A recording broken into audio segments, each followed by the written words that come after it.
نحمدہ ونصلی ونسلم علی سیدنا و مولانا محمد رسولہ النبی الامین المکین الحنین الکریم الرؤوف الرحیم اما بعد فاعوذ باللہ من الشیطان الرجیم بسم اللہ الرحمن الرحیم۔ واجب الاحترام ساتھی اللہ تعالیٰ کا بے پناہ لطف و کرم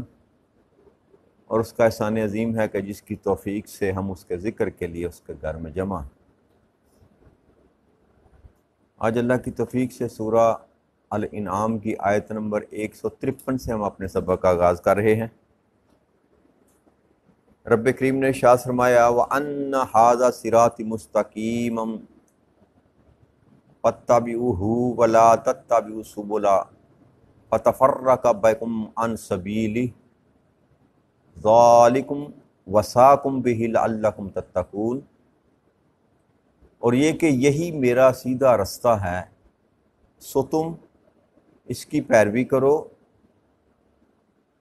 اور دوسرے رستوں پر نہ چلو، پھر وہ تمہیں اللہ کی راہ سے جدا کر دیں گے۔ یہی وہ بات ہے جس کا اس نے تمہیں تاکیدی حکم دیا ہے تاکہ تم پرہیزگار بن جاؤ۔ اس سے پچھلی دو آیت مبارکہ میں رب کریم نے 9 احکامات جو دیے کہ شرک نہ کرنا، ماں باپ کے ساتھ اچھا سلوک کرنا، حق بات کو نہ چھپانا، برائی نہ کرنا کھلی ہو یا چھپی ہو، یتیم کا مال نہ کھانا، ناپ تول میں کمی نہ کرنا،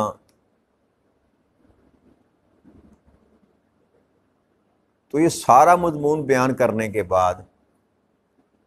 اللہ فرماتا ہے کہ یہ میرا سیدھا رستہ ہے،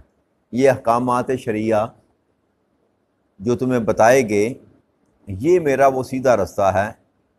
سو تم اس رستے پر ہی چلنا۔ اس کی پیروی کرنے کا مطلب ہے کہ اسی رستے پر تم چلنا اور دوسرے رستوں پر نہ چلنا، وہ تمہیں اللہ کی راہ سے جدا کر دیں گے، اللہ کی راہ سے جدا کر دیں۔ حضرت عبداللہ بن مسعود رضی اللہ تعالیٰ عنہ فرماتے ہیں کہ ایک دن رسول اکرم صلی اللہ علیہ وآلہ وسلم تشریف فرما تھے، آپ نے زمین پر ایک خط کھینچا، لکیر کھینچی ایک، اور فرمایا کہ یہ اللہ کا رستہ ہے۔ پھر اس کے دائیں اور بائیں آپ نے مختلف لکیریں کھینچی، مختلف خطوط کھینچے، اور فرمایا کہ یہ مختلف راستے ہیں اور ان میں سے ہر راستے کی طرف شیطان دعوت دے رہا ہے۔ اس کے بعد آپ نے یہ آیت مبارکہ تلاوت کی کہ اللہ کا جو رستہ ہے وہ ایک ہی ہے، وہ ایک ہی ہے اور وہ سیدھا رستہ ہے۔ باقی دائیں بائیں جتنے بھی رستے انسان کو ملتے ہیں، نظر آتے ہیں یا انسان اس پر چلتا ہے،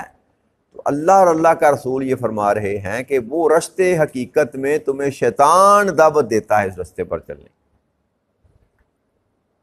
یعنی کہ احکامات الہیہ جو ہیں ان کو ماننا یہ صراط مستقیم ہے۔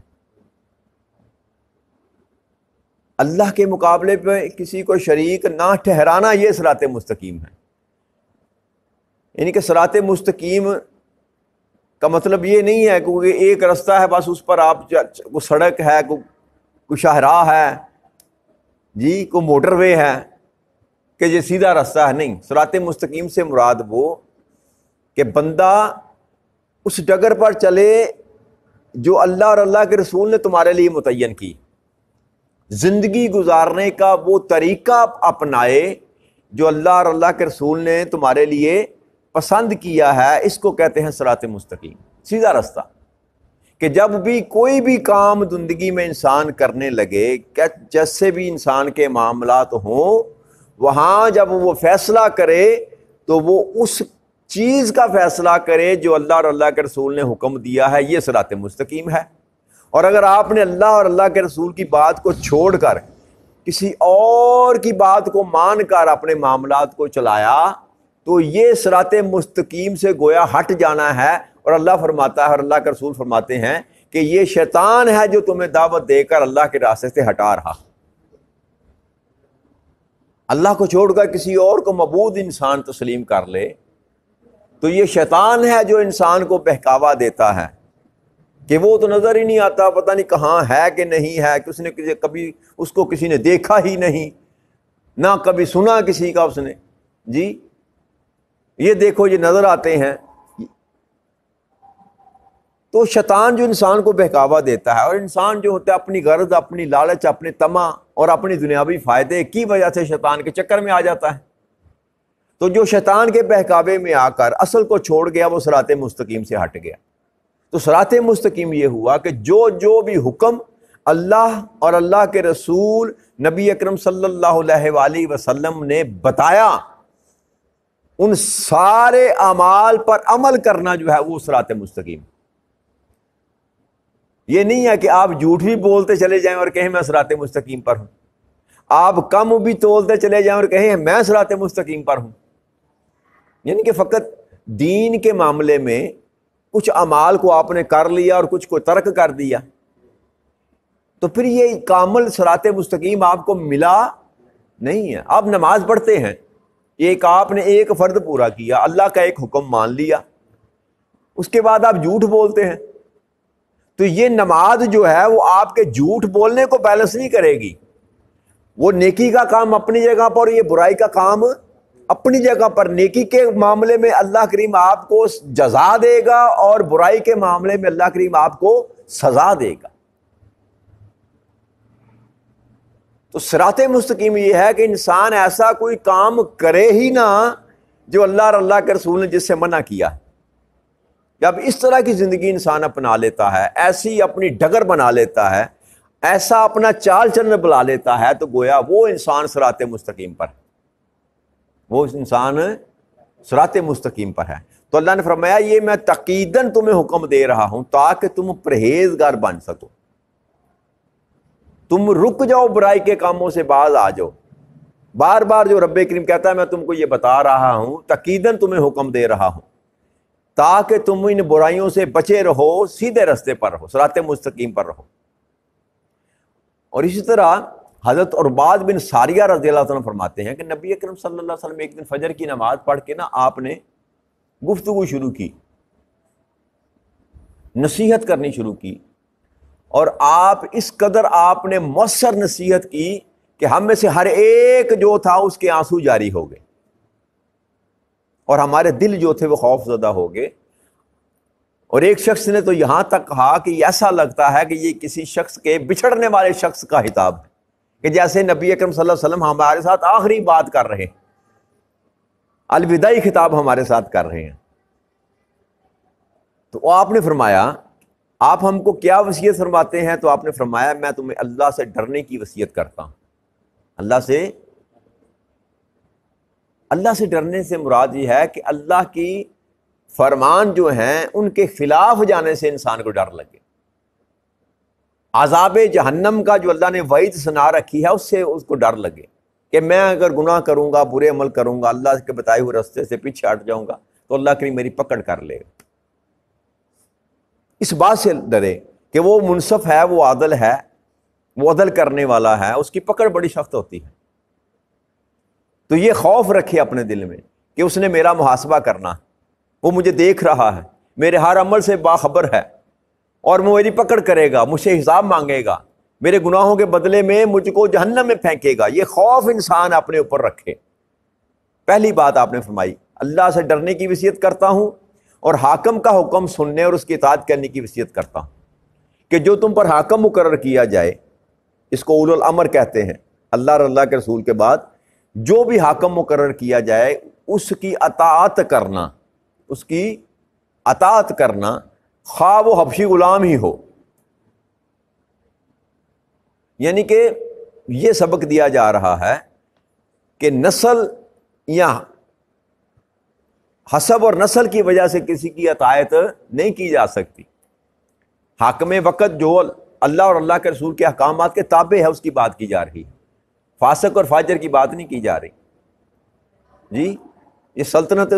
اپنا اسلامیہ کی بات کی جا رہی ہے نا. نبی صلی اللہ علیہ وسلم جو اللہ کے بعد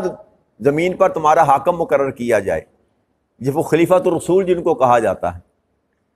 تو ان کی اطاعت کرنا یہ بھی بندے پر فرض ہے، واجب ہے، یاد رکھیے، چاہے وہ آپ نے فرمایا حبشی غلام ہی کیوں نہ ہو،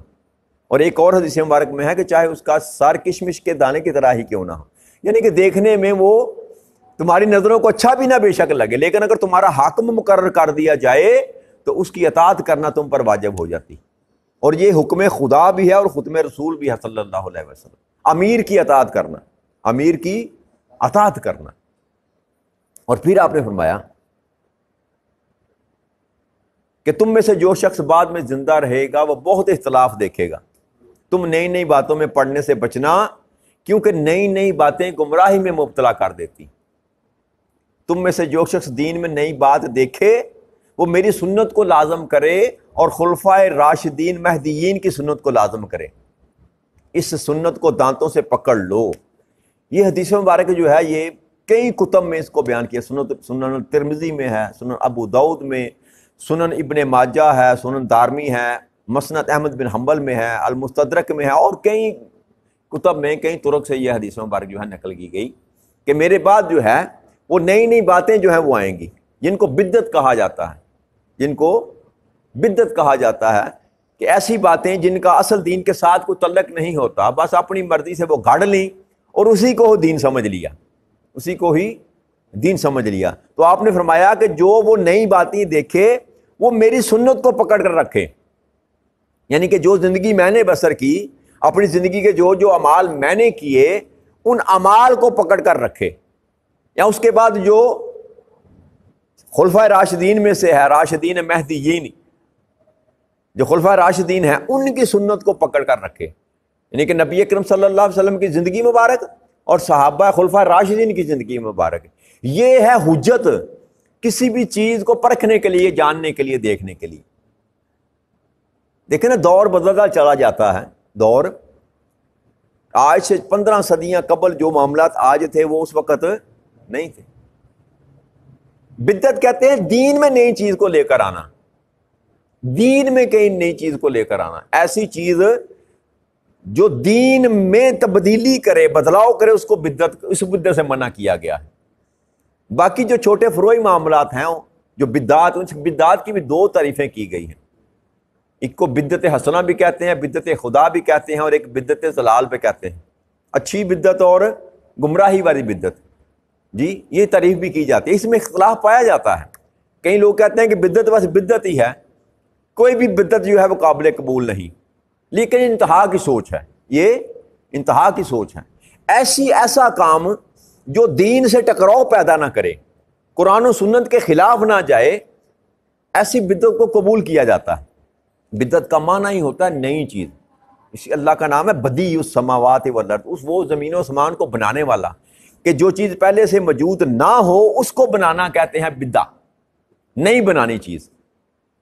نئی تخلیق کرنی، اس کو بدعت کہتے ہیں، کہ ایسی کو بات دین میں داخل کرنی جو دین میں پہلے موجود نہ تھی، اس کو بدعت کہتے ہیں۔ تو جو صریحاً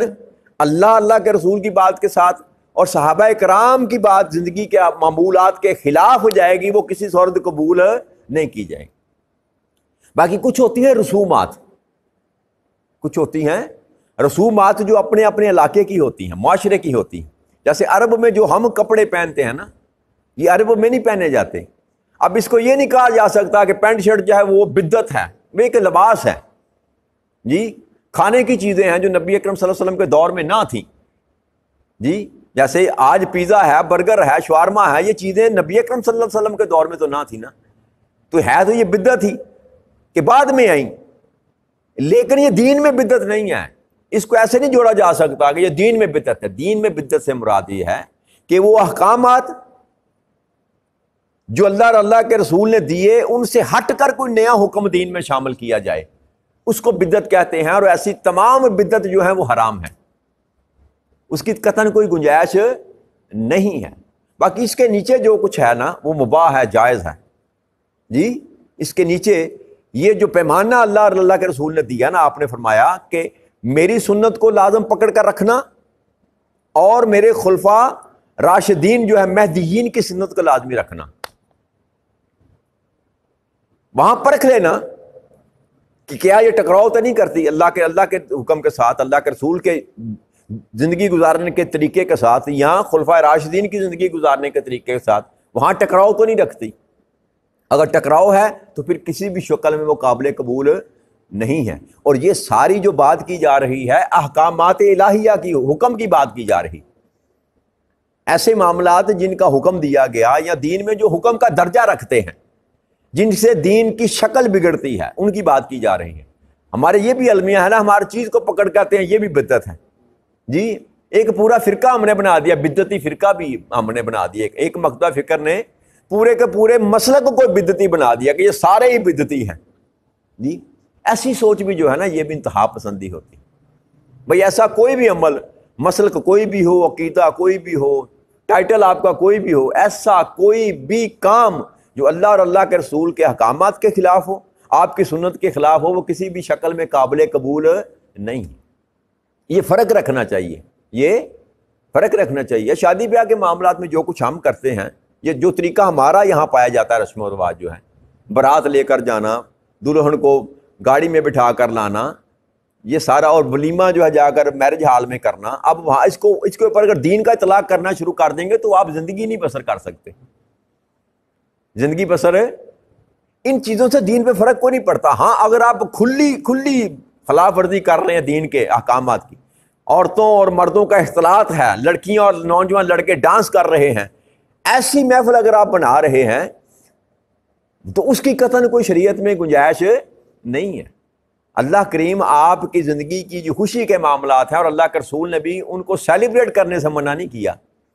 لیکن جب آپ واضح طور پر اللہ کے احکامات کے خلاف جائیں گے، ایسی سیلیبریشن کی بھی اللہ اور اللہ کے رسول نے اجازت نہیں دی۔ جیسے اہل سنت والجماعت کے ہاں میلاد مصطفیٰ صلی اللہ علیہ وسلم منایا جاتا ہے جی، خوشی کا تہوار سمجھ کر کہ نبی اکرم صلی اللہ علیہ وسلم کی آمد ہوئی، اس کو خوشی کے طور پر منایا جاتا ہے۔ کچھ لوگ جو ہیں اس دن کھانا پکا کر لوگوں میں تقسیم کرتے ہیں، اچھا عمل ہے، جائز عمل ہے، اس میں کوئی قباحت نہیں ہے، لیکن اس کے ساتھ ہزاروں قباحتیں ہیں جو اس دن کے ساتھ ہمارے ساتھ جڑ گئی۔ ڈول کی تھاپ پر ڈانس کرنا، ہلا گلی کرنا، شراب پینی، لڑکرے مارنے، سڑکوں پر بے ہنگم عورتیں اور مردوں کا اختلاط ہے، بازاروں میں لڑکیاں کھلے گھوم رہی ہیں لڑکوں کے ساتھ، یہ سارے کا سارا حرام ہے۔ اس کا میلاد مصطفیٰ صلی اللہ علیہ وسلم کے ساتھ کوئی تعلق نہیں ہے۔ یہ وہ ریڈ لائن ہے جو ہم نے کراس کر لیا، جو عبور کر لی، اس کی شریعت میں قطعاً کو گنجائش۔ لہذا ایسے امر کو دیکھ کر یہ نہیں کہا جا سکتا کہ آپ 12 ربیع الاول کو کسی کو کھانا نہیں کھلا سکتے،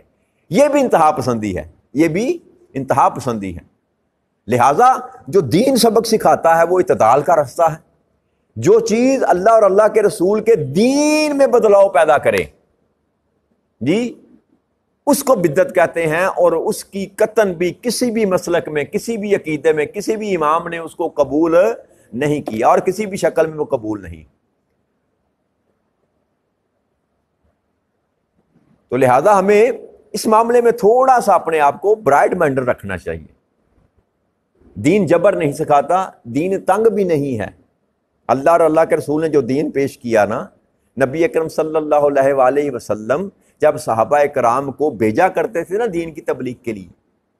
تو آپ فرمایا کرتے تھے، سنو لوگوں پر آسان دین پیش کرنا جی، لوگوں پر آسان دین پیش کرنا۔ یاد رکھیے یہ دین جو اللہ کریم بھیجتا ہے نا، یہ مذہب جو آتا ہے وہ انسان کو تنگ کرنے کے لیے نہیں آتا، انسان کی زندگی میں آسانیاں پیدا کرنے کے لیے آتا۔